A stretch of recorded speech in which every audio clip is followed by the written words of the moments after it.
Tuloy-tuloy ang lipatan ng partido sa Kamara. May kinalaman kaya ito sa impeachment case ni VP Sara? Okay, kumusta po ang lahat? Magandang araw po sa ating mga subscriber sa hang lugar diha sa San Carlos, Pilar, Bohol.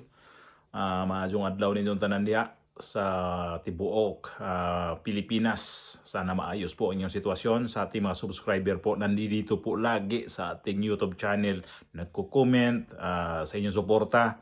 Marami pong salamat ulit sa inyo na walang kasawaan, na walang kondisyon sa inyong suporta dito sa ating YouTube channel. Ulitin ko po sa inyo, marami pong salamat at God bless po sa ating lahat. Nakita niyo yung Nakita niyo yung pasiuna ko pa lang na video na wala na, watak-watak na talaga itong mga bataan ni Martin Romualdez. Kasi si Martin Romualdez at si Bongbong Marcos magkaiba ho ang partido nito ngayon. O hindi ito sila kasama. Pero ito si Martin Romualdez, ito na ho yung nangyari sa kanya. Ito si Joel Chua, kung kailan ko ho ito na i-vlog na by balak ho talaga siyang layasan si Martin Romualdez ang kanyang partido. O, ngayon, wala na sila makuha kay Martin Romualdez eh. Kaya ito na, ang kapalit nito, layasan natin to. Wala na eh. Ito yung huling impeachment ni VP Sara. Kung sakali man to hindi ma-impeach, by 2027 ito, wala na ho talaga sila magagawa nito. Talagang pulbos na pulbos sila ito. Baliktad ang panahon nito pagdating ng 2027. Postahan pa, itaga nyo ito sa bato, ang aking sinasabi dito. Kapag ito si VP Sara, hindi i-impeach, maabsuelto ho dito sa mga senador, pagbalik nito sa 2027, ay, wala nang impeachment na yan. Burado na lahat yan. At ito na nga, balikan natin tong si Joel Chua. Yun ang sabi niya sa interview. Tuloy-tuloy ang lipatan ng partido sa Kamara. May kinalaman kaya ito sa impeachment case ni VP Sara? Narito ang agenda report ni John Manalo live mula sa Batasang Pambansa. John, sino na ang mga tumawid partido? Pinky, na dagdagan pa ang mga miyembro ng National Unity Party o NUP dito sa Kamara matapos kinumpirma ni Manila 3rd District Representative Joel Chua ang kanyang paglipat partido mula sa Lakas CMD patungo nga dito sa NUP na siyang kasalukuyang second largest party dito sa Kamara. Sa isang panayam kaninang hapon, sinabi ni Chua na kasama niyang lumipat ng partido ang mga kapwa kongresista sa Maynila na sina 1st District Representative Ernix Junicio at 5th District Representative Erwin Tieng. Lahat kami nag-NUP. Dahil matagal na namin talagang plano yan na mag-solid kami sa Manila. So before kasi supposedly mag-NUP kami, but unfortunately wala namang slot. So nung nagkaroon ng invitation, we were invited by Congressman Valeriano and Congressman Benny Abante to join. So finally, yung matagal na namin pinag-uusapan na magkakaibigan na magsama-sama kami, more on local politics. Ngayong araw din anya nanumpa bilang miyembro ng NUP si Chua, pero paliwanag niya malaya pa rin daw siyang bumoto sa impeachment ni Vice President Sara Duterte. There were discussions, but I don't think na mamimilit naman sila eh. So they respect each other's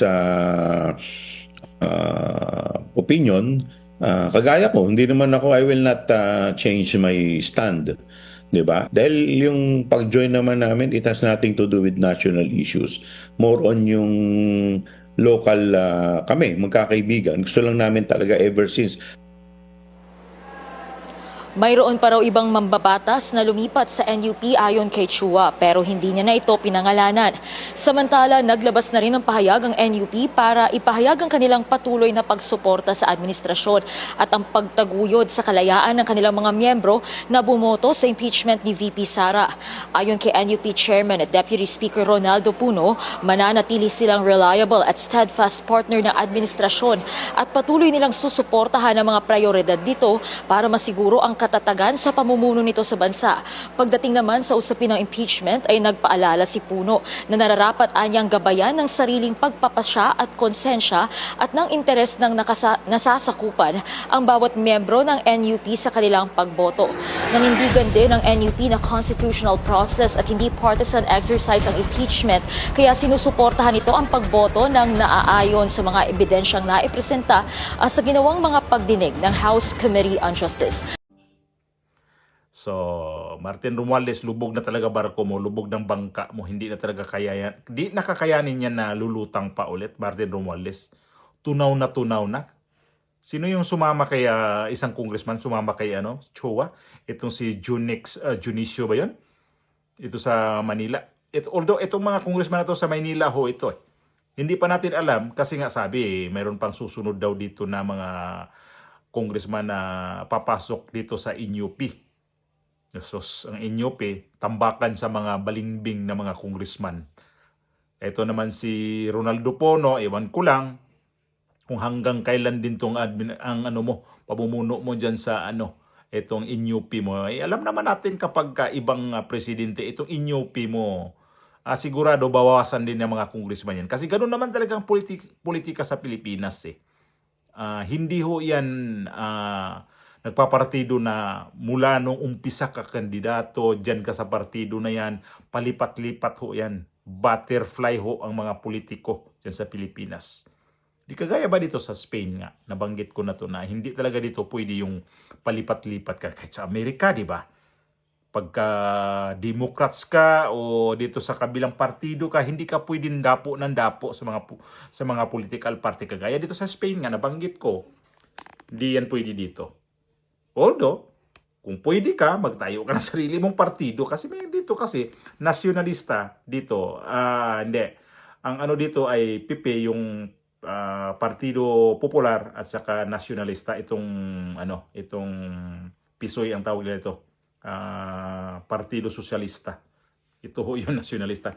Partido Sosyalista tawag. Kaya ang PSOE ang tawag nila dito. So ito yung nagiging topic ngayon dito sa mga House of Representatives kasi nga ito yung impeachment ni VP Sara. Ang laki kasi nitong impact sa mga congressman na yan. Lalo tong bubuto nga ho dyan sa mga impeachment na yan. Ang laki impact nila to. Lalo kapag hindi talaga ma-impeach nito, sigurado itong mga to, ito si Joel Chua. Alam naman natin na muntik-muntikan din tong matalo dyan sa Maynila. Sigurado to pagkasunod election, may paglalagyan ho ito. Alaman din natin to kahit anong habol niya dito kay BP Sara, kahit nakikita niya na may mga mali daw, may mga mali din tong ginagawa diyan sa Maynila eh. Yung barangay hall na tinayo niya sa sa sidewalk. Sabi pa niya yun, tama daw ho yun. Imagine, abogado, congressman pa. Tapos sinabi niya tama daw yung ginagawa niya. Tapos makapaghabol dito sa impeachment ni BP Sara, nakikita daw niya dito ang dami daw probable cause itong nangyari kay BP Sara. Sus, Ginoo ko. Tapos ito padapo-dapo. Wala to. Kawawa si Martin Romualdez ngayon. Hindi na nga siya lumalabas sa magiging kandidato dapat ni Bongbong Marcos sa pagka-presidente. Ito pa, nilayasan pa ng mga kasamahan sa House of Representatives. Para to siyang asin si Martin Romualdez ngayon, parang unti-unting natutunaw o ice cream sa init ngayon ng mga issues. Para siya ng ice cream, natutunaw na. Ganun talaga ang buhay, Martin Romualdez. May nakaamba pang kaso sa ombudsman. Ito pa ngayon ang kanyang isang kalaban itong ombudsman na to.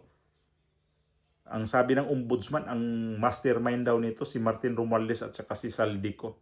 Ayun na nga Hindi ang nagkamali si BP Sara dito sa sinasabi na hawak lang sa dalawang tao itong budget sa House of Representatives. Sinabi ni BP Sara yan, di ba? Kung napanood ninyo. Kung ano ngayon, nagkamali si BP Sara sa kanya sinabi. Ang mga tao kasi hindi naniniwala. O ngayon, sino paniniwalaan natin dito? Dito tayo sa green na magiging presidente natin, babae ulit ang presidente natin sa 2028. Grabe. Itong panghaharas nila ngayon dito, ayan na. Kanya-kanya na nga sila ditong plano kung anong gagawin nila dito. Sige. Pumirma ko sa impeachment. Ito si Joel Chua, kahit lumipat pa siya ng NUP, tapos na ho, na pumirma na siya sa impeachment ni BP Sara. Nandun na nandun yung listahan nandun na yung pangalan niya Nakikita na natin yun Nakasama na ho siya dito. Kasama siya sa sa Justice Committee miyembro ho siya diyan Di mayroon siyang doon, pangalan na nga kasi 55 sila Una yung 53. O nagiging 55, o di ba? At saka kasama nga, kahit tingnan niyo sa mga pangalan, kung sino ho yun sa 55, nandun ho pangalan niya. Ito na ngayon, umiskap po na dito sa partido ni Martin Romualdez. Si Martin Romualdez ngayon, talagang iiwanan nila dito. Wala na ho itong partido ni Martin Romualdez. Matutunaw at matutunaw na ito. Kawawa si Martin Romualdez kasi pinagtulungan na ng gusto dito. Kawawa ka talaga kung ano mang ginawa ni mo ni BP Sara. Ayun na, balik ni mo dong. Mirisi, gaba talaga to. Gigabaan na talaga si Martin Romualdez. Ito na ngayon, karma na ni Martin Romualdez. Ito mga congressman, alam na natin kung wala ka na makukuha dito, para bang nanguha kag degas, honey. Pag wala na makuha ang honey, wala na yan. Lipad na yung mga bubuyog, sige. Wala na, iwan na yan dyan. Nakatiwangwang na yung yung kinukuhaan na nila ng honey.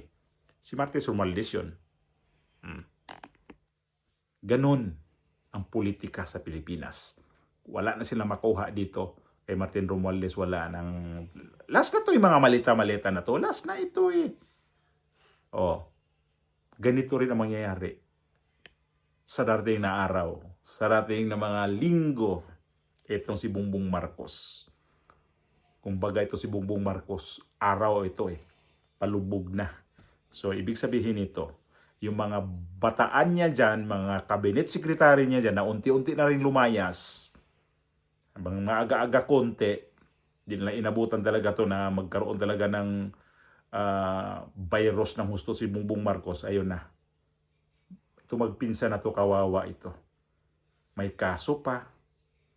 Ay di, sigurado nito, si Bongbong Marcos, ito yung sunod layasan. Next round ka, Bongbong Marcos, sigurado ka. Antayin mo lang. Next year, siguradong taob ka talaga. Diba? Pustahan pa. Magiging kawawa to sa sunod na taon, si Bongbong Marcos. Pinsan mo ngayon, yan ang yan ang kinastigo mo ng husto. Antayin mo ang balik ng pinsan mo. Ikaw mismo, ididiin dyan. At saka ni Saldico, kayo ang magrambol-rambol, tatlo niyan. At hindi pa yan, yung mga kasabwat ninyo, ayun, antayin pa natin yung dalawang birsamin, Amina Pangandaman. Pag ikaw madiin dyan, siguro Bongbong Marcos, kulongs ka nga. Bagay, sa'yo naman ang NBI eh. Sa'yo naman ang ombudsman eh. Ito yung ombudsman mo, bantay-bantayan mo rin yan kasi hindi pwede pagkakatiwalaan yan si Boyeng Rimulya. Sinabi ko sa'yo yan ha. Hindi si Boyeng Rimulya. Mga Rimulya, hindi ho yan sulid sumuporta sa tao. May mga na yan, may mga prueba na ho yan mga yan. Lalo na yung SILG mo, nilaglag dati si Binay yan, sunod ilalaglag ikaw niyan, sigurado. Pahiya ka dito sa mga to. Lalo na yung ombudsman mo, ingat-ingat ka dyan. Mamaya, pag ibang presidente, biglang bumalintong to, ikaw na ngayon ang hahabulin dyan. Ikaw na ngayon ang magkaroon ng kaso sa Sandigan Bayan at saka sa ombudsman. Sigurado ka, kagaya ng nanay mo, ay may mga kaso sa Sandigan Bayan.